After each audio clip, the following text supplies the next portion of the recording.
ਵਾਹਿਗੁਰੂ ਜੀ ਕਾ ਖਾਲਸਾ ਵਾਹਿਗੁਰੂ ਜੀ ਕੀ ਫਤਿਹ। ਮੈਂ ਤੁਹਾਡੀ ਹੋਸਟ ਨੀਲਮ ਕੌਰ ਤੇ ਮੈਂ ਟੀਵੀ 84 ਦੇ ਸਾਰੇ ਦਰਸ਼ਕਾਂ ਤੇ ਸਰੋਤਿਆਂ ਦਾ ਹਾਰਦਿਕ ਸਵਾਗਤ ਕਰਦੀ ਹਾਂ ਪ੍ਰੋਗਰਾਮ ਸੱਚ ਵਿੱਚ, ਜਿਹੜੇ ਇਸ ਪ੍ਰੋਗਰਾਮ ਨਾਲ ਦੇਸ਼ਾਂ ਵਿਦੇਸ਼ਾਂ ਤੋਂ ਜੁੜ ਚੁੱਕੇ ਨੇ। ਖਾਲਸਾ ਅਫੇਅਰ ਸੈਂਟਰ ਦੇ ਸੰਚਾਲਕ ਡਾਕਟਰ ਅਮਰਜੀਤ ਸਿੰਘ ਜੀ ਰੋਜ਼ਾਨਾ ਦੀ ਤਰ੍ਹਾਂ ਸਟੂਡੀਓ ਵਿੱਚ ਮੇਰੇ ਨਾਲ ਸ਼ਾਮਲ ਨੇ। ਆਓ ਨਾ ਮਿਲ ਕੇ ਅੱਜ ਦੇ ਅਹਿਮ ਇਸ਼ੂਜ਼ ਉੱਪਰ ਗੱਲਬਾਤ ਕਰਦੇ ਹਾਂ। ਜੀ ਡਾਕਟਰ ਸਾਹਿਬ, ਵਾਹਿਗੁਰੂ ਜੀ ਕਾ ਖਾਲਸਾ ਵਾਹਿਗੁਰੂ ਜੀ ਕੀ ਫਤਿਹ। ਜੀ ਡਾਕਟਰ ਸਾਹਿਬ, ਤੁਹਾਡਾ ਨਿੱਘਾ ਸਵਾਗਤ ਹੈ ਪ੍ਰੋਗਰਾਮ ਸੱਚ ਵਿੱਚ। ਬਹੁਤ ਸ਼ੁਕਰੀਆ ਜੀ ਡਾਕਟਰ ਸਾਹਿਬ, ਅੱਜ 17 ਜੁਲਾਈ 2017 2 ਸਾਵਨ ਨਾਨਕਸ਼ਾਹੀ ਸੰਮਤ 549 ਦਾ ਦਿਨ ਹੈ ਤੇ ਡਾਕਟਰ ਸਾਹਿਬ, ਪ੍ਰੋਗਰਾਮ ਸ਼ੁਰੂ ਕਰਨ ਤੋਂ ਪਹਿਲਾਂ ਅਸੀਂ ਆਪਣੇ ਦਰਸ਼ਕਾਂ ਤੇ ਸਰੋਤਿਆਂ ਦੀ ਜਾਣਕਾਰੀ ਲਈ ਦੱਸ ਦਈਏ। ਵਿਊਅਰਸ, ਜੇ ਤੁਸੀਂ ਹੱਕ ਸੱਚ ਇਨਸਾਫ ਤੇ ਪਹਿਰਾ ਦਿੰਦਾ ਇੱਕੋ ਇੱਕ ਚੈਨਲ ਟੀਵੀ 84 ਨੂੰ ਦੇਖਣਾ ਚਾਹੁੰਦੇ ਹੋ ਤਾਂ ਤੁਸੀਂ ਦੇਖ ਸਕਦੇ ਹੋ spectrum cable, RCN cable, Bell 5 cable in Canada, Roku, Jadoo box, ਸ਼ਾਵਾ, ਫੇਸਬੁੱਕ, ਗਲੋਬਲ ਸੀਪੀਐਨ ਦੀ ਐਪ ਰਾਹੀਂ, ਟੀਵੀ 84 ਦੀ ਐਪ ਰਾਹੀਂ ਆਨਲਾਈਨ ਸਟ੍ਰੀਮਿੰਗ ਤੁਸੀਂ ਟੀਵੀ 84 ਨੂੰ ਦੇਖ ਸਕਦੇ ਹੋ। ਜੀ ਡਾਕਟਰ ਸਾਹਿਬ, ਜਿਸ ਤਰ੍ਹਾਂ ਕਿ ਵੀਕ ਦਾ ਪਹਿਲਾ ਪ੍ਰੋਗਰਾਮ ਆਪਾਂ ਕਰਨ ਜਾ ਰਹੇ ਹਾਂ ਤੇ ਅਸੀਂ ਚਾਹਾਂਗੇ ਕਿ ਤੁਸੀਂ ਪਹਿਲਾਂ ਸਾਡੇ ਦਰਸ਼ਕਾਂ ਨੂੰ ਆਪਣਾ ਵੀਕਐਂਡ ਦੱਸ ਦਿਓ, ਉਸ ਤੋਂ ਬਾਅਦ ਆਪਾਂ ਅੱਜ ਦੇ ਅਹਿਮ ਇਸ਼ੂਜ਼ ਉੱਪਰ ਗੱਲਬਾਤ ਕਰਾਂਗੇ। ਦੇਖੋ, ਤੁਸੀਂ ਸਾਵਣ ਆਉਣ ਦਾ ਐਲਾਨ ਤਾਂ ਕਰ ਦਿੱਤਾ ਵੀ 2 ਸਾਵਣ ਹੈ, ਪਰ ਕੋਈ ਖੀਰ ਪੂੜਿਆਂ ਦੀ ਮਹਿਕ ਸਟੂਡੀਓ ਦੇ ਆਲੇ ਦੁਆਲੇ ਮੀਲਾਂ ਤੱਕ ਨੇੜੇ ਤੇੜੇ ਵੀ ਨਹੀਂ ਹੈ। ਮੰਨਣ ਨੂੰ ਹੀ ਨਹੀਂ ਮਨ ਹੁੰਦਾ ਕਿ ਸਾਵਣ ਆ ਗਿਆ, ਕਿਉਂਕਿ ਇੱਥੇ ਬਾਹਰਲੇ ਦੇਸ਼ਾਂ ਵਿੱਚ ਇੰਨੇ ਰੁਝੇਵੇਂ ਨੇ ਕਿ ਆਪਾਂ ਆਈ ਡੋਂਟ ਥਿੰਕ ਸੋ ਕਿ ਜਿਹੜਾ ਸਾਡਾ ਆਪਣਾ ਕਲਚਰ ਹੈ ਇੰਡੀਆ ਵਿੱਚ ਆਪਾਂ ਸੈਲੀਬ੍ਰੇਟ ਕਰਦੇ ਸੀ ਇਹਨਾਂ ਦਿਨਾਂ ਨੂੰ, ਇੱਥੇ ਇੰਨੇ ਰੁਝੇਵਿਆਂ ਦੇ ਕਾਰਨ ਆਪਾਂ ਨਹੀਂ ਕਰ ਪਾ ਰਹੇ। ਹਾਂਜੀ, ਖੀਰ ਪੂੜੇ ਇੰਡੀਆ ਦਾ ਕਲਚਰ ਨਹੀਂ ਹੈ, ਸਾਡੇ ਪੰਜਾਬ ਦਾ ਸੌਰੀ ਕਹਿਣ ਦਾ ਮੀਨਿੰਗ ਹੈ ਦੋਵੇਂ ਪੰਜਾਬਾਂ ਦਾ, ਸਾਡੇ ਚੜ੍ਹਦੇ ਤੇ ਲਹਿੰਦੇ ਪੰਜਾਬ ਦਾ ਜੀ। ਔਰ ਸਾਵਣ ਦੇ ਨਾਲ ਜਿੱਥੇ 4 ਚਫੇਰੇ, ਜਿਵੇਂ ਅਸੀਂ ਗੁਰਬਾਣੀ ਚ ਪੜ੍ਹਦੇ ਹਾਂ ਕਿ ਮੋਰੀ ਰੁਣ ਚੁਣ ਲਾਇਆ ਜੀ, ਭੈਣੇ ਸਾਵਣ ਆਇਆ, ਕਿਉਂਕਿ ਮੋਰਾਂ ਦਾ ਹੁਣ ਤਾਂ ਖੈਰ ਪੰਜਾਬ 'ਚ ਅਸੀਂ ਸਾਰੇ ਜੰਗਲ ਕੱਟ ਕੇ ਮੋਰ ਵੀ ਭਜਾ ਦਿੱਤੇ ਨੇ, ਉੱਪਰਲੇ ਪੰਛੀ ਵੀ ਭਜਾ ਦਿੱਤੇ ਨੇ ਜੀ। ਲੇਕਿਨ ਸਾਵਣ ਦੀ ਆਮਦ ਦੀ ਜਿਹੜੀ ਪਹਿਲੀ ਖਬਰ ਹੈ, ਜਿੱਥੇ ਅਸੀਂ ਦੇਖਦੇ ਹਾਂ ਕਿ 4 ਚਫੇਰੇ ਮੋਰ ਸਨ, ਉਹ ਦੁਆਬੇ ਦਾ ਰੀਜਨ ਹੋਏ ਜਿੱਥੇ 4 ਚਫੇਰੇ ਹਰਿਆਲੀ ਸੀ ਜੀ, ਤੇ ਮੋਰੀ ਰੁਣ ਚੁਣ ਲਾਇਆ, ਤੇ ਮੋਰਾਂ ਦੀ ਜਿਹੜੀ ਆਵਾਜ਼ ਪੈਲਾਂ ਪਾਉਂਦਿਆਂ ਦੀ ਹੈ ਉਹ ਰੁਣ ਚੁਣ ਹੈ, ਭੈਣੇ ਸਾਵਣ ਆਇਆ, ਕਿ ਇਹ ਭੈਣ ਸਾਵਣ ਦਾ ਮਹੀਨਾ ਆ ਗਿਆ ਜੀ। ਔਰ ਇਸ ਦੇ ਨਾਲ ਔਰ ਮੈਂ ਬਹੁਤ ਵਾਰ ਦੇਖਦਾ ਕਿ ਅਸੀਂ ਜਾਂ ਸਾਡਾ ਇੱਕ ਵੱਡਾ ਹਿੱਸਾ ਉਹ ਭਾਵੇਂ ਆਪਣੀ ਆਰਥਿਕ ਹਾਲਤ ਨੂੰ ਠੀਕ ਕਰਨ ਦੇ ਲਈ ਜਾਂ ਉਸ ਨੂੰ ਡਾਲਰਾਂ ਦੀ ਦੌੜ ਵੀ ਕਹਿ ਦਿੰਦੇ ਨੇ ਜਾਂ ਪੌਂਡਾਂ ਦੀ ਦੌੜ ਹੈ, ਅਸੀਂ ਛੱਡ ਆਏ ਆਪਣੇ ਵਤਨ ਨੂੰ। ਇੱਕ ਹਿੱਸਾ ਆਜ਼ਾਦੀ ਦੇ ਨਾਂ ਦੇ ਉੱਤੇ ਜਿਹੜਾ ਇਸ ਰਸਤੇ ਤੇ ਤੁਰਿਆ, ਉਹਨਾਂ ਦੀ ਮਜਬੂਰੀ ਬਣ ਗਈ ਛੱਡਣਾ ਜੀ। ਪਰ ਕੁੱਲ ਮਿਲਾ ਕੇ ਜਿਹੜੀ ਖੂਬਸੂਰਤੀ, ਜਿਹੜੀ ਮੌਸਮਾਂ ਦੀ ਵੰਡ ਸਾਡੀ ਉਸ ਧਰਤੀ ਦੇ ਉੱਤੇ ਅਕਾਲ ਪੁਰਖ ਨੇ 6 ਰੁੱਤਾਂ ਦੇ ਰੂਪ ਦੇ ਵਿੱਚ ਦਿੱਤੀ। ਹੁਣ ਤਾਂ ਬੇਸ਼ੱਕ ਜਿਸ ਕਿਸਮ ਦਾ ਇਹ ਸਭ ਤੋਂ ਖਤਰਨਾਕ ਸਪੀਸ਼ੀਜ਼ ਜਿਹੜਾ ਇਸ ਪਲੈਨਟ ਦੇ ਉੱਤੇ ਹੈ, ਇਹ ਮਨੁੱਖ ਜੀ, ਇਸ ਨੇ ਸਾਰਾ ਕੁਝ ਗੜਬੜ ਕਰ ਦਿੱਤਾ ਐਨਵਾਇਰਨਮੈਂਟ ਦੇ ਨਾਲ ਵੀ, ਔਰ ਵਾਰਮਿੰਗ ਇਫੈਕਟ ਨੇ ਅੱਗੋਂ ਉਹ ਵੀ ਸਾਡੀ ਜਿਹੜੀ ਹੈ ਕਰਤੂਤ ਦੀ ਵਜ੍ਹਾ ਕਰਕੇ ਗਲੋਬਲ ਵਾਰਮਿੰਗ ਦਾ ਇਸ਼ੂ ਬਣਿਆ। ਔਰ ਸਾਡੇ ਟਰੰਪ ਸਾਹਿਬ ਤਾਂ ਹੁਣ ਉਹ ਸਮਝੌਤੇ ਚੋਂ ਵੀ ਬਾਹਰ ਨਿਕਲ ਗਏ, ਉਹ ਕਹਿੰਦੇ ਵੀ ਜਾਏ ਖਸਮਾਂ ਨੂੰ ਖਾਏ ਧਰਤੀ ਕਿੱਧਰ ਨੂੰ ਜਾਂਦੀ ਹੈ, ਅਸੀਂ ਜਿਹੜਾ ਕੋਈ ਸ਼ਰਤ ਨਹੀਂ ਮੰਨਣੀ ਹੈ। ਲੇਕਿਨ ਮੈਂ ਪਿਛਲੇ ਦਿਨਾਂ 'ਚ ਪੜ੍ਹ ਰਿਹਾ ਸੀ BBC ਦੇ ਉੱਤੇ ਵੀ ਇੱਕ ਜ਼ਮਾਨਾ ਸੀ ਕਿ 29 ਜੂਨ ਜਿਹੜਾ ਇਹ ਫਿਕਸ ਸੀ ਆਲਮੋਸਟ ਦਿੱਲੀ ਔਰ ਉਸ ਦੀ ਸਰਾਊਂਡਿੰਗ ਦੇ ਵਿੱਚ ਕਿ ਪਹਿਲੀ ਜਿਹੜੀ ਹੈ ਬਾਰਿਸ਼ ਬਰਸਾਤ ਦੀ ਸ਼ੁਰੂਆਤ ਸਾਵਣ ਦੀ ਹੋਏਗੀ। ਔਰ ਈਵਨ ਇਹ ਮੁਗਲ ਬਾਦਸ਼ਾਹਾਂ ਦੇ ਵੇਲੇ ਵੀ ਔਰ ਬਾਅਦ ਦੇ ਵਿੱਚ ਅੰਗਰੇਜ਼ਾਂ ਦੇ ਵੇਲੇ ਵੀ ਉਹਨਾਂ ਨੇ ਆਲਰੇਡੀ ਜਿਹੜਾ 29 ਜੂਨ ਮਾਰਕ ਕੀਤਾ ਹੁੰਦਾ ਸੀ ਉਸ ਸੈਲੀਬ੍ਰੇਸ਼ਨ ਲਈ। ਉਸ ਰਾਤ ਹੀ ਉਹ ਮੀਂਹ ਬੜੀ ਬਹੁਤ ਜ਼ੋਰਦਾਰ ਬਿਜਲੀ ਗਰਜਦੀ ਸੀ ਔਰ ਉਹਨਾਂ ਦਾ ਥਾਂ ਥਾਂ ਤੇ ਹੈ ਵੀ ਉਹ ਆਗਰੇ 'ਚ ਕਿਵੇਂ ਸੈਲੀਬ੍ਰੇਟ ਕਰਦੇ ਸੀ, ਦਿੱਲੀ 'ਚ ਕਿਵੇਂ ਕਰਦੇ ਸੀ ਜੀ। ਸੋ ਜ਼ਾਹਰ ਹੈ ਕਿ ਵੀ ਹੁਣ ਉਹ 29 ਜੂਨ ਵਾਲੀ ਗੱਲ ਘੁੰਮਦੀ ਜਿਹੜੀ ਹੈ ਉਹ ਜੁਲਾਈ ਅੱਧ ਤੱਕ, ਤੇ ਕਈ ਵਾਰ ਉਸ ਦਾ ਵੀ ਪਤਾ ਨਹੀਂ ਹੁੰਦਾ ਵੀ ਕਦੋਂ ਆਣਾ। ਲੇਕਿਨ ਇਸ 'ਚ ਕੋਈ ਸ਼ੱਕ ਨਹੀਂ ਹੈ ਕਿ ਵੀ ਜਦੋਂ ਅਸੀਂ ਜੇਠ ਹਾੜ ਸਾਵਣ ਭਾਦੋ ਇਹਨਾਂ 4 ਮਹੀਨਿਆਂ ਦੀ ਗੱਲ ਕਰਦੇ ਤੇ ਸਾਡੀ ਪੰਜਾਬੀ ਜ਼ਬਾਨ 'ਚ ਨੂੰ ਚਮਾਸਾ ਵੀ ਕਹਿੰਦੇ ਨੇ। ਚਮਾਸਾ ਜ਼ਾਹਰ ਹੈ ਕਿ ਜੇਠ ਹਾੜ ਦੀ ਗਰਮੀ ਜਿਹਨੂੰ ਸੁੱਕੀ ਗਰਮੀ ਕਿਹਾ ਜਾਂਦਾ, ਤੇ ਸਾਵਣ ਭਾਦੋ ਜਿਹੜਾ ਹੈ ਇਹ ਚਿਪਚਿਪ ਵਾਲੀ ਗਰਮੀ ਹੈ। ਔਰ ਇਸ ਤੇ ਬਹੁਤ ਸਾਰੇ ਅਖਾਣ ਨੇ ਕਿ ਭਾਈ ਇਹ ਚਮਾਸੇ ਤੋਂ ਡਰਦਾ ਜਿਹੜਾ ਹੈ ਉਹ ਖੇਤੀ ਕਰਨ ਵਾਲਾ ਜਿਹੜਾ ਜੱਟ ਹੈ ਉਹ ਸਾਧ ਹੋ ਗਿਆ ਸੀ। ਬਹੁਤ ਵਾਰੀ ਫੌਜ 'ਚ ਹੀ ਭਰਤੀ ਇਸ ਲਈ ਹੁੰਦੇ ਸੀ ਕਿ ਜਦੋਂ ਤੁਹਾਨੂੰ ਨਾਲ ਆਪਣੇ ਖੇਤਾਂ 'ਚ ਕੰਮ ਕਰਨਾ ਪੈਂਦਾ ਸੀ, ਕਿਉਂਕਿ ਉਹ ਜ਼ਮਾਨੇ ਤਾਂ ਗਏ ਕਿ ਵੀ ਹੁਣ ਤਾਂ ਸਾਡੇ ਬੱਚੇ ਬੱਚੀਆਂ ਉਹ 18 ਸਾਲ ਦੇ ਹੋਣ ਜਾਂ 20-22 ਦੇ ਹੋਣ, ਉਹ ਤਾਂ ਪਾਣੀ ਦਾ ਗਲਾਸ ਚੁੱਕ ਕੇ ਫੜਾਉਣਾ ਜਾਂ ਉਹਨਾਂ ਨੂੰ ਕਹਿਣਾ ਜਿਹੜਾ ਹੈ ਉਹ ਮੁਹਾਲ ਹੁੰਦਾ ਉਹਨਾਂ ਦੇ ਲਈ ਜੀ। ਤੇ ਫਿਰ ਜੇ ਤੁਸੀਂ ਕੋਈ ਬਹੁਤਾ ਕਹੋ ਤਾਂ ਮੋਢੇ ਮਾਰ ਕੇ ਜਿਹੜਾ ਉਹ ਪਾਸੇ ਹੋਏ ਹੁੰਦੇ ਨੇ। ਪਰ ਇਹ ਉਹ ਸਾਡਾ ਸਮਾਂ ਸੀ ਜਦੋਂ ਕਿ ਜੋ ਹੀ ਪੁੱਤਰ ਜਵਾਨ ਕੀ 13-14 ਸਾਲ ਸਕੂਲ ਪੜ੍ਹਦੇ ਵੀ 7ਵੀਂ 8ਵੀਂ ਨਾਲ ਛੁੱਟੀਆਂ ਹੁੰਦੀਆਂ ਸੀ। ਹਾਂ, ਔਰ ਬਹੁਤ ਵਾਰੀ ਜਿਹੜਾ ਛੁੱਟੀਆਂ ਵੀ ਜਿਹਨੂੰ ਗਰਮੀਆਂ ਦੀਆਂ ਛੁੱਟੀਆਂ ਕਹਿੰਦੇ ਸੀ, ਉਹ ਇਨਫੈਕਟ ਇਸ ਦੇ ਨਾਲ ਹੀ ਅਟੈਚ ਕੀਤੀਆਂ ਹੁੰਦੀਆਂ ਸੀ ਕਿ ਖੇਤੀਬਾੜੀ 'ਚ ਮਦਦ ਹੋ ਸਕੇ ਜੀ। ਔਰ ਬਹੁਤ ਵਾਰ ਜਿਹੜੇ ਪਹਾੜੀ ਇਲਾਕੇ ਸੀ ਪੰਜਾਬ ਦੇ, ਉਹਨਾਂ ਦੇ ਵਿੱਚ ਬਰਸਾਤਾਂ 'ਚ ਹੁੰਦੇ ਸੀ, ਕਿਉਂਕਿ ਬਰਸਾਤ ਬਹੁਤ ਜ਼ਿਆਦਾ ਹੁੰਦੀ ਹੈ ਔਰ ਨਾੜੇ ਨੂੜੇ ਚੜ੍ਹਦੇ ਨੇ, ਪੁਲ ਪਲ ਨਹੀਂ ਸੀ। ਔਰ ਜਿਹੜੇ ਮੇਨ ਸ਼ਹਿਰਾਂ ਦੇ ਵਿੱਚ ਸਟੂਡੈਂਟ ਦੂਰੋਂ ਆਉਂਦੇ ਸੀ 8-8 ਮੀਲ 10-10 ਮੀਲ ਤੁਰ ਕੇ, ਕਈ ਵਾਰੀ ਉਹਨਾਂ ਦੇ ਪਜਾਮੇ ਵਿਚਾਰੇ ਉਹੀ ਜਿਹੜੇ ਪੱਟੇ ਦੇ ਪਜਾਮੇ ਹੁੰਦੇ ਸੀ ਫਾਂਟਾਂ ਵਾਲੇ, ਉਹ ਵੀ ਮੋਢਿਆਂ ਦਾ ਰੱਖੇ ਹੁੰਦੇ ਸੀ। ਔਰ ਕੋਈ ਤਰ ਕੇ ਆਉਂਦਾ ਸੀ, ਕੋਈ ਕਿਵੇਂ ਆਉਂਦਾ ਸੀ। ਲੇਕਿਨ ਉਦੋਂ ਛੁੱਟੀਆਂ ਜਿਹੜੀਆਂ ਨੇ ਫਿਰ ਇਹਨਾਂ ਮਹੀਨਿਆਂ 'ਚ ਹੋਣ ਲੱਗ ਗਈਆਂ ਸੀ। ਸੋ ਕੁੱਲ ਮਿਲਾ ਕੇ ਇਹ ਜਿਹੜਾ ਪਾਰਟ ਹੈ ਕਿ ਭਾਵੇਂ ਕੋਈ ਫੌਜ 'ਚ ਭਰਤੀ ਹੋ ਗਿਆ ਜਾਂ ਸਾਧ ਹੋ ਗਿਆ, ਲੇਕਿਨ ਇਹਦੇ ਬਾਵਜੂਦ ਜਦੋਂ ਤੁਸੀਂ ਮਿੱਟੀ ਦੀ ਇੱਕ ਖੁਸ਼ਬੂ, ਔਰ ਬਹੁਤ ਵਾਰ ਇੱਥੇ ਅਸੀਂ ਸ਼ਹਿਰਾਂ ਦੇ ਵਿੱਚ ਰਹਿੰਦੇ ਹਾਂ ਵੱਡੀਆਂ ਥਾਵਾਂ ਤੇ, ਉਹ ਸਭ ਭੁੱਲ ਭੁੱਲ ਗਏ ਹੈ। ਜਦੋਂ ਪਹਿਲਾ ਮੀਂਹ ਪੈ ਕੇ ਹਟਦਾ ਤੇ ਉਹ ਜਿਹੜੀ ਬਹੁਤ ਜਿਹਨੂੰ ਤੁਸੀਂ ਕਹੋ ਕਿ ਵੀ ਉਹ ਪੂਰੀ ਹਵਾੜ ਜਿਹੜੀ ਜ਼ਮੀਨ ਦੀ ਜਿਹੜੀ ਕਿ ਪੂਰੀ ਤਪਸ਼ ਦੇ ਨਾਲ ਜਿਹੜੀ ਹੈ ਉਹ ਲੂਈ ਹੋਈ ਸੀ, ਉਸ ਦੀ ਜਿਹੜੀ ਇੱਕ ਖੂਬਸੂਰਤੀ ਸੀ। ਔਰ ਬੱਚਿਆਂ ਦੇ ਕੰਟੈਕਸਟ ਤਾਂ ਫਿਰ ਜਦੋਂ ਹੀ ਮੀਂਹ ਨਹੀਂ ਆਇਆ ਤੇ ਰੱਬਾ ਰੱਬਾ ਮੀਂਹ ਵਸਾ ਸਾਡੀ ਕੋਠੀ ਦਾਣੇ ਪਾ, ਤੇ ਉਹਨਾਂ ਮੀਂਹਾਂ ਦੇ ਵਿੱਚ ਹਰ ਇੱਕ ਦਾ ਕੱਪੜੇ ਲਾ ਕੇ ਅੱਧ ਨੰਗੇ ਦੌੜਨਾ, ਭੱਜਣਾ, ਨਹਾਣਾ। ਸੋ ਕੁੱਲ ਮਿਲਾ ਕੇ ਮੈਂ ਬਹੁਤ ਵਾਰ ਦੇਖਦਾ ਵੀ ਅਸੀਂ ਜਿਉਂ-ਜਿਉਂ ਕੁਦਰਤ ਨਾਲੋਂ ਵਿੱਥ ਪਾ ਰਹੇ ਹਾਂ, ਬਿਲਕੁਲ, ਔਰ ਅਸੀਂ ਇੱਕ ਮਸ਼ੀਨ ਬਣਦੇ ਜਾ ਰਹੇ ਹਾਂ। ਅਸੀਂ ਫਰਾਈਡੇ ਦੇ ਪ੍ਰੋਗਰਾਮ 'ਚ ਵੀ ਜ਼ਿਕਰ ਕੀਤਾ ਔਰ ਬਹੁਤ ਸਾਰੀਆਂ ਇਸ ਦੇ ਉੱਤੇ ਕਾਲਾਂ, ਔਰ ਸਾਨੂੰ ਕੁਝ ਵੀਰਾਂ ਨੇ ਲਿਖਿਆ ਵੀ, ਉਹਨਾਂ ਨੇ ਐਪਰੀਸ਼ੀਏਟ ਕੀਤਾ, ਔਰ ਬਹੁਤ ਸਾਰਿਆਂ ਨੇ ਕਿਹਾ ਵੀ ਇੱਕ ਅੱਧਾ ਸੈਗਮੈਂਟ ਤੁਸੀਂ ਜਿਹੜਾ ਇਨਸਾਨੀ ਜ਼ਿੰਦਗੀ ਔਰ ਅੱਜ ਇੱਥੇ ਆ ਕੇ ਅਸੀਂ ਕਿਵੇਂ ਆਪਣੇ ਅਸਲ ਖਾਸੇ ਨਾਲੋਂ ਟੁੱਟ ਗਏ ਔਰ ਮਸ਼ੀਨ ਬਣ ਗਏ, ਇਸ ਤੇ ਕਰੋ ਕਿ ਜੀਵਨ ਜਾਂਚ ਦੀ ਗੱਲ ਜਿਹੜੀ ਹੈ ਉਹ ਤੁਰੇ। ਪਰ ਬਹੁਤ ਵਾਰ ਇਹ ਦੇਖਣ ਚ ਆਉਂਦਾ ਹੈ ਕਿ ਵੀ ਸਾਡੇ ਕੋਲ ਇਸ ਕਿਸਮ ਦਾ ਅਸੀਂ ਬਣ ਗਏ ਕਿ ਸਾਡੇ ਕੋਲ ਵਕਤ ਹੀ ਨਹੀਂ ਹੈ ਕਿ ਚਾਰ ਚਫੇਰੇ ਬਾਹਰ ਨਿਕਲ ਕੇ ਕੁਦਰਤ ਦੀ ਖੂਬਸੂਰਤੀ ਦੇਖ ਸਕੀਏ। ਔਰ ਮੈਂ ਇੱਕ ਆਰਟੀਕਲ ਪਿਛਲੇ ਦਿਨਾਂ 'ਚ ਪੜ੍ਹ ਰਿਹਾ ਸੀ, ਐਨਫ ਇਜ਼ ਐਨਫ ਜੀ, ਉਹਦੇ 'ਚ ਉਹਨੇ ਬੜਾ ਅੱਛਾ ਜਿਹੜਾ ਉਹ ਉਸ ਸਾਰੇ ਨੂੰ ਚੀਰ ਫਾੜ ਕੀਤੀ ਇਸ਼ੂ ਦੀ, ਵੀ ਇੱਕ ਉਹ ਨੇ ਵੀ ਇੰਨਾ ਕੁ ਧਨ ਹੈ ਕਿ ਵੀ ਉਹ ਉਹਨਾਂ ਦਾ ਇੱਕ ਸਟੇਜ ਤੇ ਆ ਕੇ, ਬੇਸ਼ੱਕ ਪਹਿਲਾਂ ਤਾਂ ਉਹੀ ਹੈ ਮੋਰ ਹੋਰ ਤੇ ਮੋਰ ਵੈਸੇ ਇੱਕੋ ਹੀ ਲੱਗਦੇ ਨੇ, ਲੱਗਦਾ ਵੀ ਹੋਰ ਚੋਂ ਮੋਰ ਆਇਆ ਕਿ ਮੋਰ ਚੋਂ ਹੋਰ ਆਇਆ ਜੀ। ਲੇਕਿਨ ਇਹਦੇ ਨਾਲ ਫਿਰ ਇੱਕ ਸਟੇਜ ਐਸੀ ਆ ਜਾਂਦੀ ਕਿ ਜਦੋਂ ਨਹੀਂ ਹੁੰਦਾ ਤੇ ਉਹ ਵੀ ਇੱਕ ਐਸਾ ਪਾਰਟ ਹੈ, ਉਦੋਂ ਤੁਸੀਂ ਕਹਿੰਦੇ ਹੋ ਕਿ ਭਾਈ ਇਹ ਇਸ ਗੁਣੋਂ ਕੀ ਹੈ। ਲੇਕਿਨ ਇਹ ਕੁਛ ਐਸਾ ਹੈ ਕਿ ਵੀ ਇਹ ਰੱਬ ਹੀ ਚਾਹੇ ਤੇ ਉਹ ਬੈਲੈਂਸ ਬਣ ਜਾਂਦਾ ਹੈ ਕਿ ਵੀ ਕਿੱਥੋਂ ਤੁਹਾਡੀ ਦੌਲਤ ਗੁਜ਼ਰਾਨ ਦੀ ਗੱਲ ਸ਼ੁਰੂ ਹੁੰਦੀ ਹੈ ਤੇ ਕਿੱਥੋਂ ਸਹਿਸ ਖਟੇ ਲਾਕੋਂ ਉਠਤਾਵੇ ਤ੍ਰਿਪਤ ਨਾ ਆਵੇ ਮਾਇਆ ਪਾਛੇ ਪਾਵੇ ਦੀ ਦੌੜ ਸ਼ੁਰੂ ਹੁੰਦੀ ਹੈ। ਇੱਕ ਡੈਲੀਕੇਟ ਬੈਲੈਂਸ ਹੈ।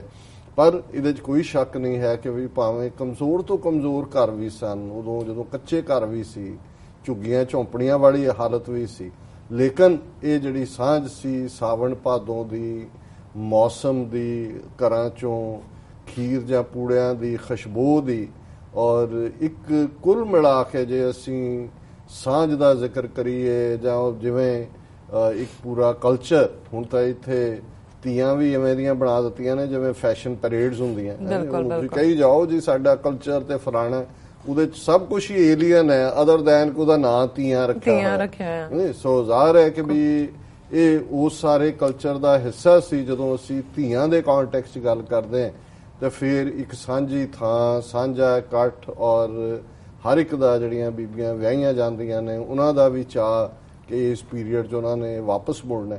ਸੋ ਉਹ ਜਿਹੜੇ ਇੱਕ ਉਹਨਾਂ ਸੱਭਿਆਚਾਰਾਂ ਦੀ ਜਾਂ ਤਹਿਜ਼ੀਬਾਂ ਦੀ ਜਿਹੜੇ ਕਿ ਬੀਤੀਆਂ ਸਦੀਆਂ 'ਚ ਸਾਡੀਆਂ ਅੱਖਾਂ 'ਚੋਂ ਨਿਕਲੇ, ਜਾਂ ਈਵਨ ਸਾਡੇ ਤੋਂ ਪਹਿਲਾਂ ਜਾਂ ਸਾਡੇ ਤੱਕ ਪਹੁੰਚਦੇ ਆ ਵੀ, ਹੁਣ ਤਾਂ ਇੱਕ ਜਿੱਥੇ ਤਹਿਜ਼ੀਬ ਬਦਲੀ ਹੈ, ਸਾਡੇ ਦੁਨੀਆ ਪ੍ਰਤੀ ਸਾਰੇ ਵਿਚਾਰ ਬਦਲੇ ਨੇ, ਕਿਸੇ ਕੋਲ ਵਕਤ ਹੀ ਨਹੀਂ ਹੈ ਔਰ ਅੱਜ ਹੀ ਭੈਣ ਜੀ ਨਾਲ ਗੱਲ ਹੋ ਰਹੀ ਸੀ, ਮੈਂ ਕਿਹਾ ਕਿ ਵੀ ਇਹ ਸਾਡਾ ਕਲਚਰ, ਔਰ ਜਦੋਂ ਅਸੀਂ ਅਮਰੀਕਨ ਕਲਚਰ ਦੀ ਗੱਲ ਕਰਦੇ ਹਾਂ, ਸਾਡਾ ਕਲਚਰ ਨੁਕਸ ਦਾ ਕਲਚਰ ਹੈ। ਅਸੀਂ ਹਰ ਚੀਜ਼ 'ਚ ਨੁਕਸ ਕੱਢਣੇ ਆ, ਜਾਂ ਜਿਵੇਂ ਸਾਡੇ ਉਹ ਲਹਿੰਦੇ ਪੰਜਾਬ ਵਾਲੇ ਕਹਿੰਦੇ ਨੇ ਜੀ ਇਹ ਤਾਂ ਹਰ ਚੀਜ਼ ਕੀੜੇ ਕੱਢਣੇ ਆਏ ਨੇ। ਸੋ ਜੇ ਅਸੀਂ ਅਮਰੀਕਨ ਕਲਚਰ ਜਾਂ ਤਹਿਜ਼ੀਬ ਦੇ ਕੰਟੈਕਸਟ 'ਚ ਗੱਲ ਕਰੀਏ ਤਾਂ ਇਹਨਾਂ ਦੀ ਖੂਬਸੂਰਤੀ ਹੈ ਜਦੋਂ ਘਰ 'ਚ ਬੱਚਾ ਬੱਚੀ ਡਰੈਸ ਅਪ ਹੋ ਕੇ ਆਣਗੇ, you look fantastic, you look Lovely, ਇੱਥੋਂ ਸ਼ੁਰੂ ਹੋ ਜਾਂਦਾ ਹੈ। ਔਰ ਹਰ ਚੀਜ਼ ਨੂੰ ਤੁਸੀਂ ਥੈਂਕ ਯੂ, ਸੌਰੀ, ਉਹ ਤਾਂ ਐਟੀਕੇਟਸ ਹੈ ਹੀ ਨਹੀਂ, ਲੇਕਿਨ ਤਾਰੀਫ ਕਰਨ ਦੀ ਗੱਲ, ਤੁਸੀਂ ਕੋਈ ਵੀ ਗੱਲ ਕਰਦੇ ਹੋ। ਔਰ ਇਹੀ ਮੈਂ ਜਿਹੜਾ ਈਵਨ ਜਦੋਂ ਅਸੀਂ ਚੀਅਰਿੰਗ ਦੀ ਗੱਲ ਕਰਦੇ ਹਾਂ, ਚੀਅਰ ਲੀਡਰਸ, ਇਹਨਾਂ ਦੀਆਂ ਟੀਮਾਂ, ਸੋ ਜਿਹੜੇ ਕਲਚਰ ਜਾਂ ਜਿਨ੍ਹਾਂ ਨੇ ਐਵੇਂ ਨਹੀਂ ਅਮਰੀਕਾ ਨੇ 200 ਸਾਲ 'ਚ ਦੁਨੀਆ ਨੂੰ ਬੀਟ ਕੀਤਾ, ਬਹੁਤ ਸਾਰੇ, ਹਾਲਾਂਕਿ ਬਹੁਤ ਸਾਰੀਆਂ ਚੀਜ਼ਾਂ ਗਵਾਚ ਵੀ ਗਈਆਂ, ਕਿਉਂਕਿ ਇਹ ਵੀ ਨਹੀਂ ਭੁੱਲਣਾ ਚਾਹੀਦਾ ਕਿ ਇੱਕ ਪਾਸੇ ਜਿੱਥੇ ਇਹਨਾਂ ਦੇ ਕਾਨੂੰਨ ਜਾਂ ਹਿਊਮੈਨਿਟੇਰੀਅਨ ਇਸ਼ੂਜ਼ ਅੱਗੇ ਆਏ, ਉੱਥੇ ਇਹ ਜਿਹੜਾ ਹੈ ਉਹ ਬੈਸਟੀਅਨ ਹੈ ਕੈਪੀਟਲਿਜ਼ਮ ਦਾ, ਜਾਗੀਰਦਾਰੀ ਨਿਜ਼ਾਮ ਜਾਂ ਪੂੰਜੀਵਾਦੀ ਨਿਜ਼ਾਮ ਵੀ ਇੱਥੇ ਹੈ, how to make more money.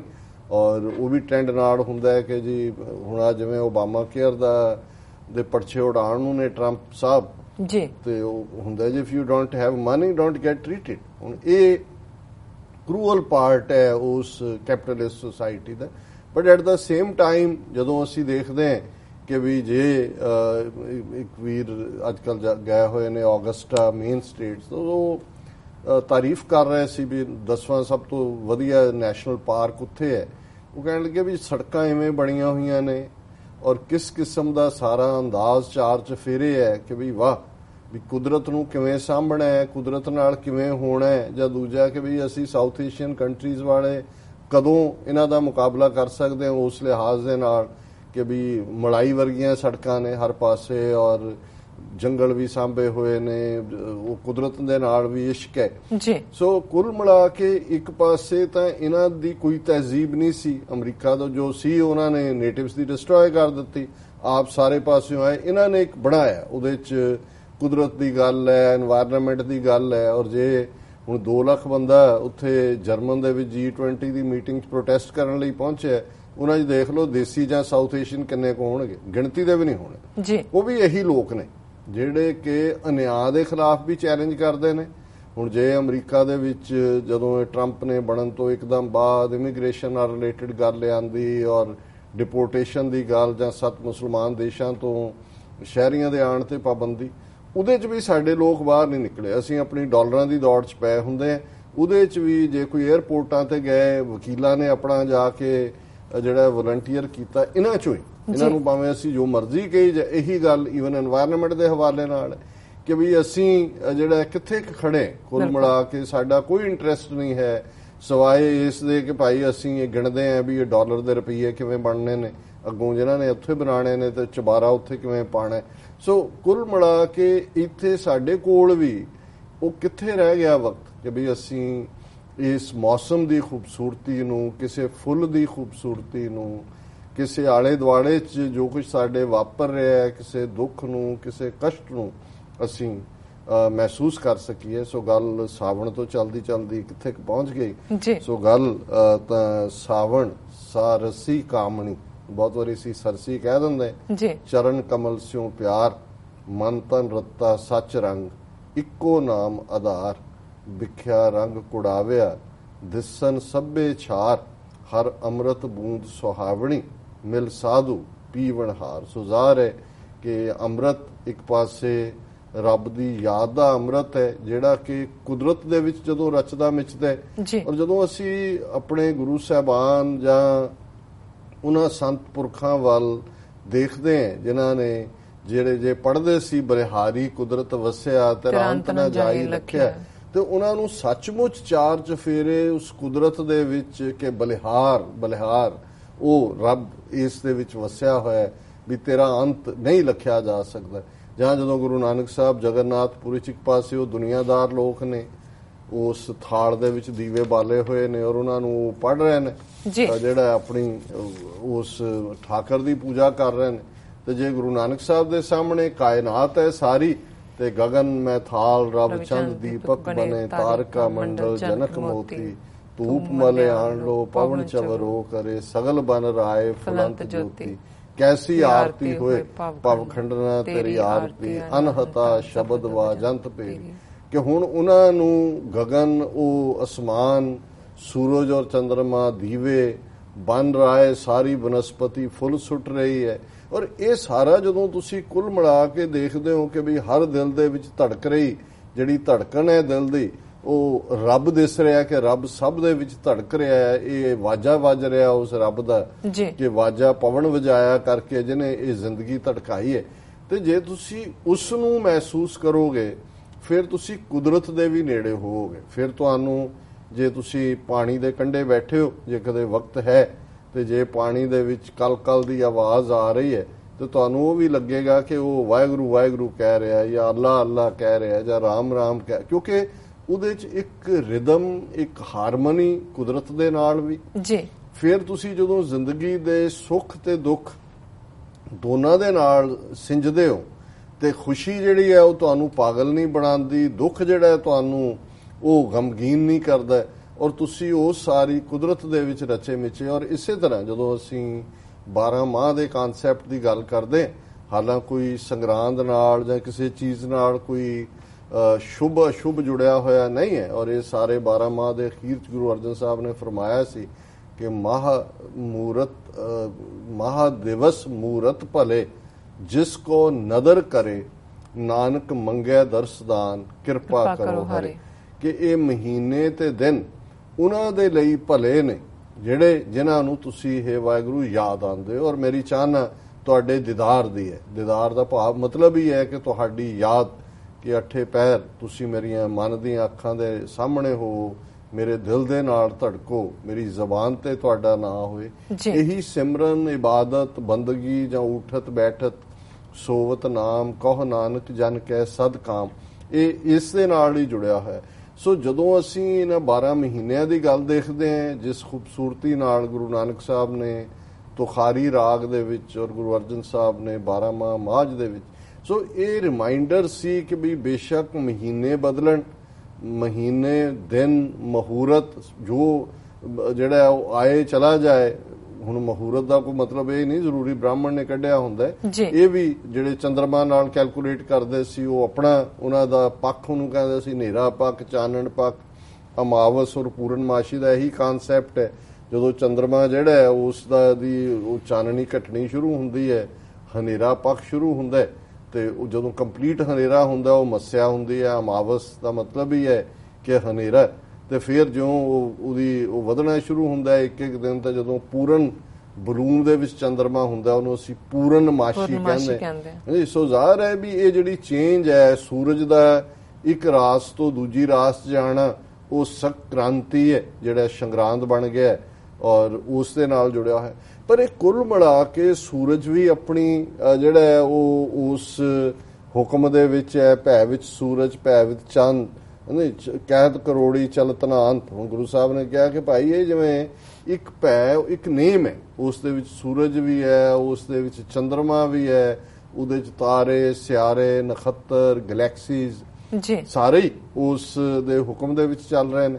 ਔਰ ਕੁੱਲ ਮਿਲਾ ਕੇ ਜੇ ਅਸੀਂ ਵੀ ਉਸ ਹੁਕਮ ਦੇ ਵਿੱਚ ਨਾਲ ਹੀ ਜਿਹੜਾ ਉਹ ਤੁਰਨਾ ਸ਼ੁਰੂ ਕਰੀਏ, ਉਸ ਨੂੰ ਸਮਝੀਏ ਆਪਣੇ ਆਲੇ ਦੁਆਲੇ ਨੂੰ, ਕੁਦਰਤ ਨੂੰ, ਔਰ ਕੁਦਰਤ ਦੇ ਨਾਲ ਜਿਹੜਾ ਉਹ ਉਹਨਾਂ ਦਾ ਇੱਕ ਸਾਥੀ ਬਣ ਕੇ, ਤੇ ਫਿਰ ਮੇਰਾ ਖਿਆਲ ਹੈ ਵੀ ਜਿਹੜੀ ਹਿਊਮਨ ਰੇਸ ਅੱਜ 7.5 ਬਿਲੀਅਨ ਲੋਕ ਇਸ ਪਲੈਨਟ ਦੇ ਉੱਤੇ ਇੱਕ ਤੋਂ ਬਾਅਦ ਇੱਕ ਚੈਲੰਜ ਵੀ ਮਹਿਸੂਸ ਕਰਦੇ ਨੇ ਔਰ ਇੱਕ ਜਿਹੜਾ ਇਨਸਾਨੀ ਰੇਸ ਜਿਸ ਕਦਰ ਫਰਸਟ੍ਰੇਸ਼ਨ ਦਾ ਸ਼ਿਕਾਰ ਹੈ, ਸ਼ਾਇਦ ਸਾਡਾ ਸਭ ਤੋਂ ਵੱਡਾ ਕਾਰਨ ਜਿਹੜਾ ਹੈ ਉਹ ਕੁਦਰਤ ਨਾਲੋਂ ਕੱਟਿਆ ਜਾਣਾ ਹੈ, ਰੱਬ ਨਾਲੋਂ ਦੂਰੀ ਹੈ, ਆਪਣੇ ਮਰਕਜ਼ ਦੇ ਨਾਲੋਂ ਸੈਂਟਰ ਦੇ ਨਾਲੋਂ ਟੁੱਟਣਾ ਹੈ। ਜਿਹਨੂੰ ਅਲਾਮਾ ਇਕਬਾਲ ਨੇ ਵੀ ਕਿਹਾ ਕਿ ਵੀ ਜੇ ਤੁਸੀਂ ਮਰਕਜ਼ ਨਾਲ ਨਹੀਂ ਹੋ ਤੇ ਮਰਕਜ਼ ਕੀ ਹੈ? ਉਹੀ ਹੈ ਮਨ ਤੂੰ ਜੋਤ ਸਰੂਪ ਹੈ ਆਪਣਾ ਮੂਲ ਪਛਾਣ।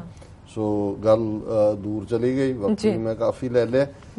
ਵੀਕਐਂਡ ਜ਼ਾਹਰ ਹੈ ਅਸੀਂ ਫਰਾਈਡੇ ਦੇ ਪ੍ਰੋਗਰਾਮ 'ਚ ਦੱਸਿਆ ਸੀ ਕਿ ਡਾਕਟਰ ਗੁਰਮੀਤ ਸਿੰਘ ਔਲਖ ਜਿਹੜੇ ਕਿ ਪਿਛਲੇ ਦਿਨੀ 21 ਜੂਨ ਨੂੰ ਸਾਨੂੰ ਸਭ ਨੂੰ ਵਿਛੋੜਾ ਦੇ ਗਏ, ਉਹਨਾਂ ਦੀ ਯਾਦ 'ਚ ਗੁਰਦੁਆਰਾ ਰਿਚਮੰਡ ਹਿੱਲ ਕਲਚਰਲ ਸੁਸਾਇਟੀ ਵੱਲੋਂ ਸਮਾਗਮ ਰੱਖਿਆ ਗਿਆ ਸੀ ਜਿਸ 'ਚ ਭਰਵੀਂ ਸ਼ਮੂਲੀਅਤ ਸੀ ਔਰ ਉਹਨਾਂ ਦੀ ਪਿਕਚਰ ਜਿਹੜੀ ਹੈ ਖਾਸ ਤੌਰ ਤੇ ਲੰਗਰ ਹਾਲ ਦੇ ਵਿੱਚ ਜਿਹੜੀ ਗੈਲਰੀ ਹੈ ਬਹੁਤ ਸਾਰੀ ਉਹਨਾਂ ਸ਼ਹੀਦਾਂ ਦੀਆਂ ਪਿਕਚਰਸ ਨੇ ਜੀ ਉਸ ਦੇ ਵਿੱਚ ਉਸ ਨੂੰ ਲਗਾਇਆ ਗਿਆ ਔਰ ਇਹ ਸਮਾਗਮ ਬੜੀ ਕਾਮਯਾਬੀ ਦੇ ਨਾਲ ਹੋਇਆ।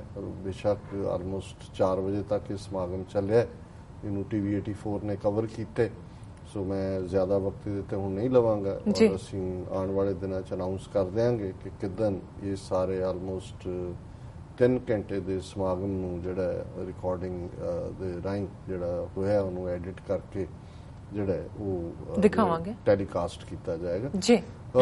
ਵਿਸ਼ੇ ਜਿਹੜੇ ਨੇ ਉਹ ਕੋਈ ਬਹੁਤ ਜ਼ਿਆਦਾ ਐਸਾ ਨਹੀਂ ਹੈ ਕੋਈ ਵੀ ਅੱਜ ਕੇ ਜਿਹਨੂੰ ਮੈਂ ਪ੍ਰਾਇੋਰਟੀ ਨਾਲ ਦਿੰਦਾ, ਪਰ ਇੱਕ ਗੱਲ ਜ਼ਰੂਰ ਹੈ ਜਿਵੇਂ ਮੈਂ ਪਹਿਲੇ ਪਾਰਟ 'ਚ ਹੀ ਕਿਹਾ ਕਿ ਜਦੋਂ ਤੁਸੀਂ ਆਪ ਕਿਸੇ ਰੋਗ ਦੇ ਪੀੜਤ ਹੁੰਦੇ ਹੋ ਜਾਂ ਆਪ ਕਿਸੇ ਵੇਦਨਾ 'ਚੋਂ ਪੀੜ 'ਚੋਂ ਲੰਘ ਰਹੇ ਹੁੰਦੇ ਹੋ, ਫਿਰ ਤੁਹਾਡੀ ਨਜ਼ਰ ਵੀ ਉਹਨਾਂ ਖਬਰਾਂ ਤੇ ਜਾਂਦੀ ਹੈ, ਉਹਨਾਂ ਹਾਲਾਤਾਂ ਉਹਨਾਂ ਲੋਕਾਂ ਦੇ ਨਾਲ ਹੀ ਤੁਸੀਂ ਜਾ ਕੇ ਆਪਣੇ ਆਪ ਨੂੰ ਇੱਕ ਜਿਹੜਾ ਹਮ ਸਫ਼ਰ ਮਹਿਸੂਸ ਕਰਦੇ ਹੋ ਜਿਹੜੇ ਸਫ਼ਰ ਕਰ ਰਹੇ ਹੁੰਦੇ ਨੇ। ਸੋ ਜ਼ਾਹਰ ਹੈ ਵੀ ਇਸ ਵੇਲੇ ਸਭ ਤੋਂ ਜ਼ਿਆਦਾ ਜਿਹੜੀ ਸਟੇਟ ਟੈਰਰ ਦੀ ਗੱਲ ਔਰ ਜਿਸ ਦਾ ਸ਼ਿਕਾਰ ਉਹ ਸਾਡੇ ਕਸ਼ਮੀਰੀ ਵੀਰ ਭੈਣਾਂ ਨੇ। ਬਹੁਤ ਸਾਰੀਆਂ ਖਬਰਾਂ ਤੋਂ ਉੱਥੋਂ ਦਬਾ ਦਿੱਤੀਆਂ ਗਈਆਂ ਔਰ ਖਬਰਾਂ ਉੱਥੋਂ ਮੇਨ ਸਟ੍ਰੀਮ ਉਹੀ ਕੱਢ ਰਿਹਾ ਹੈ ਕਿ ਜਿਵੇਂ ਸਾਰਾ ਕਸ਼ਮੀਰ ਔਰ ਸਾਰੇ ਭਾਰਤ ਨੂੰ ਇੱਕੋ ਹੀ ਕੰਮ ਹੈ ਕਿ ਅਮਰਨਾਥ ਯਾਤਰਾ ਤੇ ਜਾਣਾ। ਹਾਲਾਂਕਿ ਜਿਹੜੀ ਬੱਸ ਤੇ ਫਾਇਰਿੰਗ ਦੀ ਗੱਲ ਹੋਈ ਉਸ ਨੂੰ ਕਿੱਡਾ ਵੱਡਾ ਇਸ਼ੂ ਬਣਾਇਆ ਗਿਆ ਔਰ ਇਹ ਵੀ ਹੁਣ ਖਬਰਾਂ ਸਾਹਮਣੇ ਆ ਰਹੀਆਂ ਕਿ ਉਹ ਬੱਸ ਜਿਹੜੀ ਹੈ ਉਹ ਹੈ ਗੁਜਰਾਤ ਦੀ, ਰਜਿਸਟਰਡ ਕਿਉਂ ਨਹੀਂ ਸੀ ਔਰ ਉਸ ਰਾਊਟ ਨੂੰ ਕਿਉਂ ਲਿਆ ਔਰ ਇਸ ਦੀਆਂ ਬਹੁਤ ਸਾਰੀਆਂ ਸੰਭਾਵਨਾਵਾਂ ਨੇ। ਮੇਰੀ ਉੱਥੇ ਮੁਕਾਮੀ ਲੋਕਾਂ ਨਾਲ ਵੀ ਗੱਲ ਹੋਈ, ਉਹਨਾਂ ਨੇ ਕਿਹਾ ਜੀ ਇੱਥੇ ਹੁਣ ਇੰਨਾ ਕਿ ਇਹਨਾਂ ਨੇ ਡਰ ਪੈਦਾ ਕਰ ਦਿੱਤਾ ਵੀ ਅਸੀਂ ਇਹ ਗੱਲ ਮੂੰਹ ਕੱਢ ਨਹੀਂ ਸਕਦੇ, ਪਰ ਉਹਨਾਂ ਨੇ ਕਿਹਾ ਵੀ ਇਹਦੇ 'ਚ ਬਹੁਤ ਸਾਰੀਆਂ ਸੰਭਾਵਨਾਵਾਂ ਨੇ ਕਿ ਜੋ ਕੁਝ ਚਿੱਠੀ ਸਿੰਘਪੁਰਾ 'ਚ 20 ਮਾਰਚ 2000 ਨੂੰ 35 ਸਿੱਖਾਂ ਦੇ ਕਤਲੇਆਮ ਦੇ ਪਿੱਛੇ ਜਿਹੜੇ ਲੋਕ ਸੀ ਉਹਨਾਂ ਦਾ, ਕਿਉਂਕਿ ਗੁਜਰਾਤ ਦੇ ਵਿੱਚ ਇੱਕ ਤਾਂ ਇਹਨਾਂ ਦੀ GST ਲਾਗੂ ਹੋਣ ਤੋਂ ਬਾਅਦ ਸਭ ਤੋਂ ਜ਼ਿਆਦਾ ਵਪਾਰੀ ਤਾਂ ਗੁਜਰਾਤੀ, ਮਾਰਵਾੜੀ, ਸਿੰਧੀ ਗੁਜਰਾਤ 'ਚ ਬੈਠੇ ਹੋਏ ਨੇ। ਉੱਥੇ ਤਾਂ ਪੂਰੇ ਬਾਜ਼ਾਰ ਬੰਦ, ਹੜਤਾਲਾਂ ਔਰ ਲੋਕ ਸੜਕਾਂ ਤੇ ਨੇ ਵਪਾਰੀ। ਹਾਂਜੀ, ਉਹਨਾਂ ਨੇ ਤਾਂ ਕਿਸ ਕਿਸਮ ਦੀਆਂ ਨਜ਼ਮਾਂ ਬਣਾ ਕੇ ਗਾ ਕੇ ਮੋਦੀ ਦੇ ਜਿਹੜਾ ਉਹ ਫਰਿਆਦੀ ਵੀ ਹੋ ਰਹੇ ਨੇ ਔਰ ਦੂਜਾ ਵੀ ਕਰ ਰਹੇ ਨੇ। ਪਲੱਸ ਗੁਜਰਾਤ ਦੇ ਵਿੱਚ ਇਲੈਕਸ਼ਨਸ ਵੀ ਨੇ ਔਰ ਪਿੱਛੇ ਜਿਹੜੀਆਂ ਕੁਝ ਇਲੈਕਸ਼ਨਸ ਨੇ BJP ਨੂੰ ਸੈਟਬੈਕ ਲੱਗਾ, ਕਾਂਗਰਸ ਅੱਗੇ ਆਈ। ਸੋ ਉਹਨਾਂ ਨੇ ਕਿਹਾ ਕਿ ਵੀ ਇਹ ਵੀ ਕਿ ਵੀ ਉਹ ਗੁਜਰਾਤ ਦੀ ਇਲੀਗਲ ਬੱਸ ਜਾਂ ਇਲੀਗਲ ਰਾਊਟ ਤੇ ਅਪਲਾਈ ਕਰ ਰਹੀ ਔਰ ਉਹ ਗੁਜਰਾਤ ਦੇ ਹੀ ਬੰਦੇ, ਉਹਨਾਂ ਨੇ ਕਿਹਾ ਜੀ ਇਹ ਫਿਸ਼ੀ ਹੈ। ਸੋ ਜ਼ਾਹਿਰ ਹੈ ਵੀ ਇੱਕ ਪਾਸੇ ਤਾਂ ਇਸ ਹਵਾਲੇ ਨਾਲ ਜਿਹੜੀ ਆਮ ਲੋਕਾਂ ਦਾ ਪਾਰਟ ਔਰ ਕਸ਼ਮੀਰੀਆਂ ਦੇ ਉੱਤੇ ਘਟਨਾ ਇਵੇਂ ਥੋਪ ਦਿੱਤੀ ਗਈ ਕਿ ਜੇ ਤੁਸੀਂ ਇਹਨੂੰ ਕੰਡੈਮ ਨਾ ਕੀਤਾ ਜਾਂ ਇਹਨੂੰ ਫਿਰ ਖਬਰਾਂ ਮੀਡੀਆ ਨੇ ਬਜਾਏ ਕਿ ਆਰਮੀ ਜਾਂ ਦੂਜੀ ਕੀਟਰੀ ਉਹ ਦੱਸਣ ਲਈ ਕਿ ਜੀ ਕਸ਼ਮੀਰੀ ਬਹੁਤ ਦੇਸ਼ ਭਗਤ ਨੇ ਜਾਂ ਕਸ਼ਮੀਰੀ ਦੇਖੋ ਬੜੇ ਉਹਨਾਂ ਨੇ ਉੱਥੇ ਉਹਨੂੰ ਕੰਡੈਮ ਵੀ ਕੀਤਾ, ਉਹਨਾਂ ਨੇ ਸੈਪਰੇਟਿਸਟ ਲੀਡਰਾਂ ਨੇ ਵੀ ਕੰਡੈਮ ਕੀਤਾ, ਜ਼ਖਮੀਆਂ ਨੂੰ ਖੂਨ ਦੇਣ ਨੂੰ ਕਸ਼ਮੀਰੀ ਪਹੁੰਚ ਗਏ। ਫਿਰ ਕੁਛ ਨੇ ਕਿਹਾ ਜੀ ਦੇਖੋ ਸਾਰੇ ਕਸ਼ਮੀਰੀ ਗਦਾਰ ਨਹੀਂ ਹੈਗੇ, ਆਹ ਦੇਖੋ ਹੁਣ ਇਹ ਗੱਲ ਮੈਨੂੰ ਇੱਕ ਸੱਜਣ ਨੇ ਅੰਗਰੇਜ਼ ਨੇ ਇੱਕ ਵਾਰੀ ਇਹ ਕਿਹਾ ਸੀ, ਉਹਨੇ ਕਿਹਾ ਸੀ ਕਿ ਇਹ ਜਿਹੜੀ ਮਾਈਨੋਰਿਟੀਜ਼ ਦੀ ਪਲਾਈਟ ਹੁੰਦੀ ਹੈ, ਅਕਲੀਅਤਾਂ ਦੀ, ਘੱਟ ਗਿਣਤੀਆਂ ਦੀ, ਇਹ ਬਹੁਤ ਮਾੜੀ ਹੁੰਦੀ ਹੈ ਕਿਉਂਕਿ ਜਿਹੜੀ ਮੈਜੋਰਿਟੀ ਕਮਿਊਨਿਟੀ ਹੈ ਉਹਦਾ ਪੈਟਰੀਓਟਿਜ਼ਮ ਤਾਂ ਫॉर ਗ੍ਰਾਂਟਡ ਹੁੰਦਾ ਕਿ ਵੀ ਇਹ ਦੇਸ਼ ਭਗਤ, ਪਰ ਅਕਲੀਅਤ ਨੂੰ, ਮਾਈਨੋਰਿਟੀ ਨੂੰ ਹਰ ਮੋੜ ਦੇ ਉੱਤੇ ਸਾਬਤ ਕਰਨਾ ਪੈਂਦਾ ਕਿ ਉਹ ਪੈਟਰੀਓਟਿਕ ਹੈ। ਹੁਣ ਜਿਹੜੇ ਕੋ ਆਉਣਗੇ ਪੰਜਾਬ 'ਚ ਕਹਿੰਦੇ ਜੀ ਸਿੱਖ ਬੜੇ ਦੇਸ਼ ਭਗਤ ਨੇ, ਕਦੇ ਕਿਸੇ ਨੇ ਕਿਹਾ ਹਿੰਦੂ ਬੜੇ ਦੇਸ਼ ਭਗਤ ਨੇ, ਉਹਨਾਂ ਨੂੰ ਉਹ ਸਾਨੂੰ ਥਾਪੀ ਦੇ ਕੇ ਇਹ ਸਾਨੂੰ ਸਾਬਤ ਕਰਨਾ ਪੈਂਦਾ ਹਰ ਮੋੜ ਤੇ ਕਿ ਜੇ ਅਸੀਂ ਕੋਈ ਐਕਸ਼ਨ, ਉਹਨਾਂ ਨੇ ਕਹਿੰਦੇ ਤੁਸੀਂ ਗੱਦਾਰ ਹੋ। ਹੁਣ ਆ ਕਸ਼ਮੀਰ ਦੀਆਂ ਘਟਨਾਵਾਂ 'ਚ ਟੈਰਰਿਜ਼ਮ ਦੇ ਨਾਲ ਜੁੜਿਆ ਹਿੰਦੂ ਇੱਕ ਨਿਕਲਿਆ ਜਿਹੜਾ ਕਿ ਉਸ ਦਾ ਪੂਰਾ ਨਾਂ ਉਹ ਖਬਰ ਹੀ ਗਾਇਬ ਕਰਤੀ ਮੇਨ ਸਟ੍ਰੀਮ ਨੇ। ਔਰ ਜ਼ਾਹਰ ਹੈ ਕਿ ਈਵਨ ਜੇ ਇਸ ਸਾਥ ਦੀ ਪੈੜ ਨੱਪੀ ਜਾਏ ਤੇ ਇਹ ਉਵੇਂ ਹੀ ਹੋਏਗਾ ਕਿ ਈਵਨ ਇਹ ਅਮਰਨਾਥ ਬੱਸ ਦੇ ਉੱਤੇ ਵੀ ਇਹਨਾਂ ਦਾ ਪਾਰਟ ਹੋਏਗਾ। ਉਹ ਹੋ ਕੇ ਹਟਿਆ ਕਿਸੇ ਬੱਸ ਦਾ ਐਕਸੀਡੈਂਟ ਹੋ ਗਿਆ ਅਮਰਨਾਥ ਹਾੜੀ ਦਾ ਕਿਤੇ ਜਾ ਵੜੀ ਖੱਡ ਦੇ ਵਿੱਚ, ਉਹਦੇ 'ਚ ਕਿੰਨੇ ਹੁਣ ਉਹ ਸਾਰੀ ਕਹਾਣੀ ਆ ਗਈ। ਸੋ ਕੁੱਲ ਮਿਲਾ ਕੇ ਕਸ਼ਮੀਰ 'ਚ ਕੀ ਚੱਲ ਰਿਹਾ ਹੈ, ਕੀ ਹੋ ਰਿਹਾ ਹੈ, ਬੀਤੇ 'ਚ ਕੀ ਹੋਇਆ ਔਰ ਕਿਵੇਂ ਇਹਨੂੰ ਇਗਨੋਰ ਕੀਤਾ ਜਾ ਰਿਹਾ ਹੈ। ਔਰ ਕਸ਼ਮੀਰ ਦੇ ਨਾਲ ਨਾਲ ਜਦੋਂ ਅਸੀਂ ਨਾਰਥ ਈਸਟ ਦੀ ਗੱਲ ਕਰਦੇ ਹਾਂ ਅਸਾਮ, ਅਰੁਣਾਚਲ, ਮੇਘਾਲय, ਤ੍ਰਿਪੁਰਾ, ਮਨੀਪੁਰ, ਇਹਨਾਂ ਸਾਰਿਆਂ 'ਚ ਕੀ ਹੁੰਦਾ। ਔਰ ਕੁਦਰਤੀ ਸਟੋਰੀ ਤਾਂ ਇਹਦਾ ਡਿਫਰੈਂਟ ਕੰਟੈਕਸਟ ਹੈ ਕਿ ਇੱਕ ਜਿਹੜੇ ਕਿ ਹਿਊਮਨ ਰਾਈਟਸ ਨਾਲ ਕੰਮ ਕਰਨ ਵਾਲੇ ਸੱਜਣ mister Venkatesh Nayak of Commonwealth human rights initiative, ਉਹਨਾਂ ਨੇ ਜਿਹੜਾ ਰਾਈਟ ਟੂ ਇਨਫੋਰਮੇਸ਼ਨ ਦੇ ਥੱਲੇ ਪੈਟੀਸ਼ਨ ਪਾਈ ਕਿ ਵੀ ਦੱਸਿਆ ਜਾਏ ਕਿ ਵੀ ਕਿੰਨਿਆਂ ਨੂੰ ਤੁਹਾਡੀ ਸੈਂਟਰਲ ਮਿਨਿਸਟਰੀ ਨੇ ਜਿਹੜੀ ਹੈ ਹਿਊਮਨ ਰਾਈਟਸ ਵਾਇਲੇਸ਼ਨਸ ਕਰਕੇ ਕੰਪਨਸੇਸ਼ਨ ਦਿੱਤਾ ਹੈ ਜੀ। ਔਰ ਉਹਦੇ 'ਚ ਖਬਰ ਹੈ ਕਿ 50% rights abuse complaints firm J&K। ਪਿਛਲੇ 4 ਸਾਲ 'ਚ ਜਿੰਨੀਆਂ ਹਿਊਮਨ ਰਾਈਟਸ ਦੀਆਂ ਵਾਇਲੇਸ਼ਨਸ ਭਾਰਤ ਭਰ 'ਚ ਹੋਈਆਂ, ਉਹਨਾਂ 'ਚੋਂ 50% ਤੋਂ ਜ਼ਿਆਦਾ ਜਿਹੜੀਆਂ ਨੇ ਕੱਲੀਆਂ ਜੰਮੂ ਕਸ਼ਮੀਰ ਜਿਹੜੀਆਂ ਰਿਪੋਰਟ ਹੋਈਆਂ ਸੈਂਟਰਲ ਮਿਨਿਸਟਰੀ ਕੋਲ। ਪਰ ਦੂਸਰਾ ਪੱਖ ਹੈ but states share in monetary relief a mere 3%। ਹੁਣ 50% ਤੋਂ ਜ਼ਿਆਦਾ ਘਟਨਾਵਾਂ ਨੇ, ਪਰ ਜਿਹੜਾ ਉਹਨਾਂ ਨੂੰ ਕੰਪਨਸੇਸ਼ਨ ਕੁੱਲ ਉਸ 'ਚੋਂ ਮਿਲਦਾ ਹੈ ਉਹ 3% ਤੋਂ ਵੀ ਘੱਟ ਨੂੰ ਹੈ। ਔਰ ਬਾਅਦ 'ਚ ਉਹਨਾਂ ਨੇ ਜਿਹੜਾ ਉਹ ਚਾਰਟ ਬਣਾਇਆ ਹੋਇਆ ਜੀ ਕਿ 186 ਕੰਪਲੇਂਟਸ ਨੇ 2002 ਤੋਂ ਜਨਵਰੀ 2016 ਤੱਕ। ਔਰ ਉਹਦੇ 'ਚ ਜਿਹੜਾ ਜੰਮੂ ਕਸ਼ਮੀਰ 'ਚੋਂ ਕੱਲੀਆਂ 49.5% ਆਲਮੋਸਟ 50% ਸ਼ਿਕਾਇਤਾਂ ਆਈਆਂ। ਔਰ ਸਿਰਫ ਜਿਹੜਾ ਇਹਨਾਂ 'ਚੋਂ ਰਿਲੀਫ ਦਿੱਤਾ ਗਿਆ 21 ਲੱਖ ਰੁਪਈਆ ਜਿਹੜਾ ਹੈ ਉਹ ਉਹਨਾਂ ਨੂੰ। ਹੁਣ 21 ਲੱਖ ਤੁਸੀਂ ਦੇਖੋ ਕਿੱਦਾਂ ਦੀਆਂ ਕੰਪਲੇਂਟਸ ਹੋਣਗੀਆਂ। ਫਿਰ ਅਸਾਮ ਦੇ ਵਿੱਚੋਂ 31% ਕੰਪਲੇਂਟਸ ਆਈਆਂ। ਹੁਣ ਇਹ ਨਾਰਥ ਈਸਟ ਦੀ ਗੱਲ ਕਰ ਰਹੇ ਹਾਂ ਅਸੀਂ, ਜਿੱਥੇ ਫੌਜ ਹੈ, ਉਹਨਾਂ ਨੂੰ 3.10 ਕਰੋੜ ਦਿੱਤਾ ਗਿਆ। ਮਨੀਪੁਰ 'ਚ 11% ਕਲੇਮਸ ਆਏ, ਕੰਪਲੇਂਟਸ ਆਈਆਂ, ਉਹਨਾਂ ਨੂੰ 2.28 ਕਰੋੜ ਦਿੱਤਾ ਗਿਆ। ਅਰੁਣਾਚਲ 'ਚ 10% ਜਿਹੜੀਆਂ ਨੇ ਕੰਪਲੇਂਟਸ ਆਈਆਂ, ਉਹਨਾਂ ਨੂੰ 36 ਲੱਖ ਦਿੱਤਾ ਗਿਆ। ਤ੍ਰਿਪੁਰਾ ਦੇ ਵਿੱਚ 10% ਆਈਆਂ, ਉਹਨਾਂ ਨੂੰ 22 ਲੱਖ ਦਿੱਤਾ ਗਿਆ। ਮੇਘਾਲਿਆ 'ਚ 10% ਨੇ, ਉਹਨਾਂ ਨੂੰ 22 ਲੱਖ ਦਿੱਤਾ ਗਿਆ। ਨਾਗਾਲੈਂਡ 1%। ਔਰ ਪੰਜਾਬ ਦਾ ਕੋਈ ਜ਼ਿਕਰ ਤੱਕ ਨਹੀਂ ਹੈ, ਜਿਵੇਂ ਪੰਜਾਬ 'ਚ ਕੋਈ ਵਾਇਓਲੇਸ਼ਨ ਨਹੀਂ ਹੋਈ। ਔਰ ਇਹ ਖਬਰ ਹੈ ਕਿ Jammu and Kashmir accounted for 49.5% of human rights violation complaints against the armed forces between 2012 and 2016, replied an RTI reply. Comparatively, the state's share in monetary relief recommended was a mere 3%, it said. A total of 186 complaints were received between 2012 and January 2016 from 7 states, said the Ministry of Home Affairs while replying to right to information application. The other 6 states were Assam, ਹੁਣ ਤੁਸੀਂ ਇਹਨਾਂ ਦੀ ਲਿਕੁਏਸ਼ਨ ਦੇਖੋ, ਸਭ north East ਦੀਆਂ ਨੇ, ਇਧਰ ਪਾਕਿਸਤਾਨ ਬਾਰਡਰਿੰਗ ਕਸ਼ਮੀਰ ਹੈ। ਅਸਾਮ, ਅਰੁਣਾਚਲ ਪ੍ਰਦੇਸ਼, ਮਨੀਪੁਰ, ਮੇਘਾਲਿਆ, ਨਾਗਾਲੈਂਡ, ਤ੍ਰਿਪੁਰਾ। ਫਿਰ ਮੈਂ ਜਿਵੇਂ ਦੱਸਿਆ ਕਿ ਵੀ ਵੈਂਕਟੇਸ਼ ਨਾਇਕ ਨੇ ਇਹ ਮੈਸੇਜ ਲਿਆ।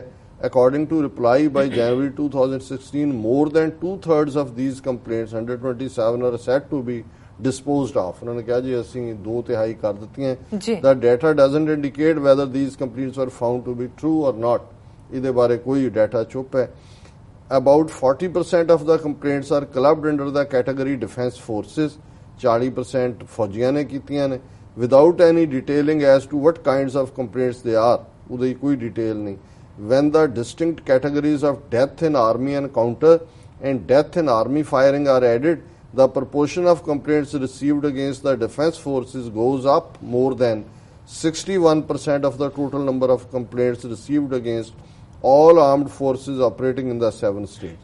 ਕਿ ਉਹਦੇ ਚੋਂ ਅੱਗੇ 61% ਨੇ ਜਿਹੜੇ ਕੰਪਲੇਂਟਸ ਕਿ ਫੌਜ ਦੀ ਕਸਟਡੀ 'ਚ ਬੰਦਾ ਚੁੱਕ ਕੇ ਉਹਨਾਂ ਨੇ ਮਾਰ ਦਿੱਤਾ ਜਾਂ ਫੌਜੀ ਫਾਇਰਿੰਗ ਦੇ ਵਿੱਚ ਮਰੇ। The RTI response also says that 10 of these complaints relate to abduction and rape. ਹੁਣ ਇਹ ਜਿਹੜੀਆਂ ਨੇ 10 ਉਹ ਨੇ received from Arunachal Pradesh, Assam, Jammu and Kashmir and Tripura. ਸਾਰੇ ਹੀ ਫੌਜ ਇਹੀ ਕੰਮ ਤੇ ਲੱਗੀ ਹੋਈ ਹੈ, abduction, rape, killing। ਔਰ only 5 cases were found to be eligible for monetary relief in J&K. ਹੁਣ 50% ਕੰਪਲੇਂਟ ਜੰਮੂ ਕਸ਼ਮੀਰ 'ਚ ਫੌਜ ਦੀ ਜ਼ਿਆਦਤੀ ਦੀਆਂ ਨੇ। ਸਿਰਫ 5 ਕੇਸਾਂ ਦੇ ਵਿੱਚ ਜਿਹੜਾ ਉਹਨਾਂ ਨੇ ਸਿਰਫ 21 ਲੱਖ ਰੁਪਈਆ ਕੰਪਨਸੇਸ਼ਨ ਦਿੱਤਾ। ਇਹ ਉੱਥੇ ਜੋ ਫੌਜ ਕਰ ਰਹੀ ਹੈ। ਔਰ ਦੂਸਰੀ ਖਬਰ, ਹੁਣ ਉੱਥੇ ਡੋਕਲਾਮ ਦੇ ਵਿੱਚ ਜੋ ਚਾਈਨਾ ਇੰਡੀਆ ਸਟੈਂਡ ਆਫ ਚੱਲ ਰਿਹਾ, ਤੇ ਹੁਣ ਤੱਕ ਕਸ਼ਮੀਰ ਦੇ ਵਿੱਚ ਜਿਹੜੀ ਗੜਬੜ ਹੈ ਲੋਕਾਂ ਦੀ ਆਜ਼ਾਦੀ ਦੀ ਗੱਲ ਹੈ ਉਹਨੂੰ ਪਾਕਿਸਤਾਨ ਦੇ ਖਾਤੇ 'ਚ ਪਾਇਆ ਜਾਂਦਾ ਸੀ ਜੀ, ਪਾਕਿਸਤਾਨ ਇਜ਼ ਬਿਹਾਈਂਡ ਦਿਸ। ਹੁਣ ਪਹਿਲਾ ਫੈਕਟਰ ਆਫੀਸ਼ੀਅਲ ਜਿਹੜਾ ਹੈ ਉਹ ਚਾਈਨਾ ਦਾ ਨਾਮ ਲੈਣਾ ਸ਼ੁਰੂ ਕਰ ਦਿੱਤਾ। ਔਰ ਖਬਰ ਹੈ ਮਹਿਬੂਬਾ ਮੁਫਤੀ meets Rajnath ਐਕਿਊਜ਼ਸ China of ਮੈਡਲਿੰਗ in Kashmir.